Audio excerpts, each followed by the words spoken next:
கோவையில் 2.25 கிலோ கஞ்சா பறிமுதல். ஒடிஷா நபர் உள்பட 3 பேர் அதிரடி கைது. கோவை கும்பைபாளையம் காளிபாளையம் சாலையில் கோமாளி அரங்கன் கோவில் அருகே தனிப்படை போலீசார் வாகன சோதனையில் ஈடுபட்டு கொண்டிருந்த போது அங்கு சந்தேகத்திற்கு இடமான வகையில் TN 40F 6728 என்ற பதிவு எண் கொண்ட ஹீரோ ஸ்பிளண்டர் இருசக்கர வாகனத்தில் நின்று கொண்டிருந்த 3 நபர்களை பிடித்து விசாரணை மேற்கொண்டனர்.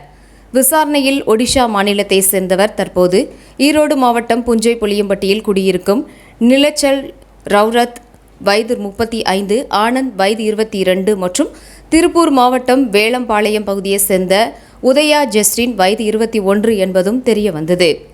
அவர்களிடம் சோதனையிட்டதில் விற்பனைக்காக வைத்திருந்த 2.250 கிலோகிராம் கஞ்சா மற்றும் கடத்தலுக்கு பயன்படுத்திய இருசக்கர வாகனம் பறிமுதல் செய்யப்பட்டது.